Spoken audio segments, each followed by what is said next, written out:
Hello guys, welcome to my channel చని of life. Sunday అనగానే ముక్కలేనిదే ముద్ద దిగదు. అలాంటి చికెన్ ఫ్రై అనేది ఎక్కువ ఇంగ్రీడియంట్స్తో కాకుండా వెరీ తక్కువ ఇంగ్రీడియంట్స్ తోటి ఆల్ టైప్ ఆఫ్ రైసెస్కి సరిపోయే విధంగా ఎలా తయారు చేయాలో చూసేద్దాం. సో మిక్సీ బౌల్ తీసుకొని అందులోకి 4 వెల్లుల్లి రెబ్బలు, చిన్నగా కట్ చేసుకున్న అల్లం, కరివేపాకు రెమ్మలు, మసాలా దినుసులు, పచ్చిమిర్చి యాడ్ చేసుకొని మిక్సీ పట్టుకొని పక్కన పెట్టుకోండి. ఈలోపు కడాయి తీసుకొని అందులోకి చిన్నగా కట్ చేసి పెట్టుకున్న చికెన్ పీసెస్లోకి 1 table spoon of salt and water add చేసి సాల్ట్ వాటర్ తోటి 5 to 10 మినిట్స్ సోక్ చేసుకొని చికెన్ పీసెస్ని అయితే నీట్గా వాష్ చేసుకోవాలి. ఇలా చేయడం వల్ల ఏమవుతుందంటే చికెన్ సాఫ్ట్గా తయారవుతుంది.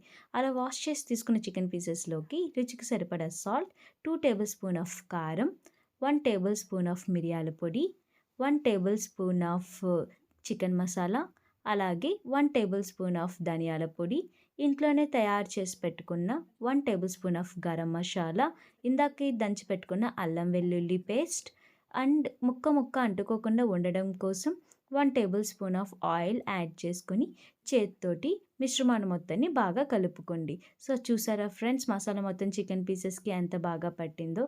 ఈలోపు స్టవ్ ఆన్ చేసుకొని చికెన్ కలిపెట్టుకున్న కడాయిని పెట్టుకొని అందులోకి 2 టేబుల్ స్పూన్ ఆఫ్ ఆయిల్ అనేది తీసుకోండి.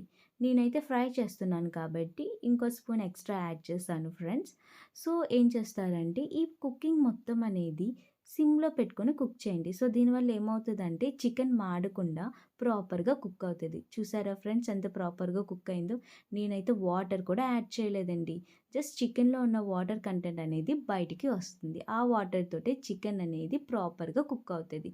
అలా కుక్ అయిన దాంట్లోకి చిన్నగా కట్ చేసి పెట్టుకున్న చిల్లీస్, అలాగే బిర్యానీ మసాలా, అలాగే కరివేపాకు, దాల్చిన చెక్క ఇవన్నీ కూడా యాడ్ చేసుకోండి. ఇలా యాడ్ చేసిన తర్వాత ఒక్కసారిగా కలుపుకొని ఇంకోసారి లిడ్ పెట్టి ఒక 5 మినిట్స్ కుక్ చేయండి. ఆల్మోస్ట్ చికెన్ అయితే బాగా కుక్ అయిపోయింది.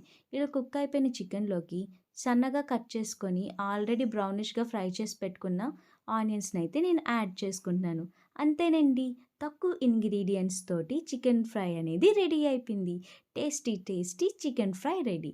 ఈ చికెన్ ఫ్రై అనేది ఏదైనా బగారా రైస్ లేదా veg rice or normal rice తోటి సర్వ్ చేసుకొని తింటే యమ్మీ. మరెందుకు ఆలస్యం, ఇలాంటి ఎంతో ఇంట్రెస్టింగ్ అయిన cooking videos and travelling videos చూసేందుకు please subscribe my channel. Like करो, शेयर करो एंड सब्सक्राइब करो. Bye bye.